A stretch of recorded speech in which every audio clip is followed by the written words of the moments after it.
Welcome to V3 news లక్ష్యం సమాజ్ హితం.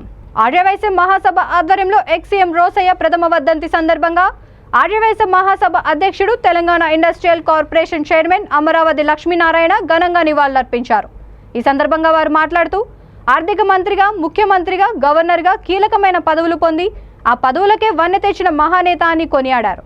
ఈ కార్యక్రమంలో ఆర్యవైశ్య మహాసభ మహిళా విభాగ్ ప్రెసిడెంట్ ఉప్పల శారద, మహిళా విభాగ్ ప్రధాన కార్యదర్శి కాచం సుష్మా, మహిళా విభాగ్ ట్రెజరర్ కల్వ సుజాత, ఆర్యవైశ్య మహాసభ కార్యదర్శి V3 news channel chairman doctor Kacham Satyanarayana, Mahasabha media committee chairman Agiri Venkatesh, Mirudoddi Shyam Sundar, Artham Lakshmaiah, Sanjay, Vani తదితరులు పాల్గొన్నారు.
రోసయ్య గారి ప్రథమ వర్ధంతి సందర్భంగా మరి ఈరోజు విగ్రహానికి పూలమాలలు వేసి అందరూ కూడా ఆర్యవైశ్య మహాసభ నాయకులందరూ మరి రోసయ్య గారిని ఈ రాష్ట్రంలో రెండు తెలుగు రాష్ట్రాల్లో కూడా ఆర్యవైశ్య మహాసభకి ఎంతో ఎనలేని సేవలు అందించినటువంటి వ్యక్తి వెనుజెట్టి రోసయ్య గారు.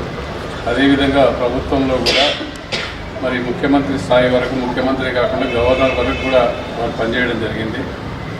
మనం ముఖ్యంగా మన కులంలో నేను అనుకుంటా బహుశా ఇంకో 100 సంవత్సరాల వరకు కూడా అటువంటి వ్యక్తి ఉండడేమని నా అభిప్రాయం. మరి ఈ రోజున రోసయ్య గారికి లేని లోటు ఎవరు కూడా తీరలేరు.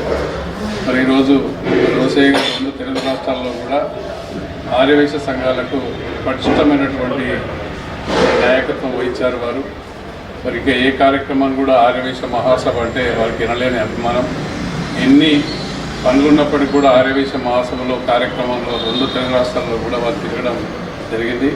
అదేవిధంగా మనం అందరం కూడా మరి ఎక్కడ కూడా ఏదైనా పర్మనెంట్ ప్రాజెక్టు ఆర్యవైశ్యులు నిర్మించారంటే ఇలా శ్రీశైలం సంద్రం అనుకోండి, ముషీరాబాద్ హాస్టల్ అనుకోండి, ఆర్యవైశ్య మహాసభలు ఎక్కడ నిచ్చినా వారు లేనిది ఏ సంస్థ కూడా లేదు. ఈరోజు మనం వారిని స్మరించుకోవడం, అందరూ కూడా స్మరించుకోవాల్సిన అవసరం ఉందని చెప్పేసి ఈ సందర్భంగా మనం చేస్తూ వారికి ఆత్మకు శాంతి చేకూరాలని మరోసారి మనం చేస్తూ సెలవు.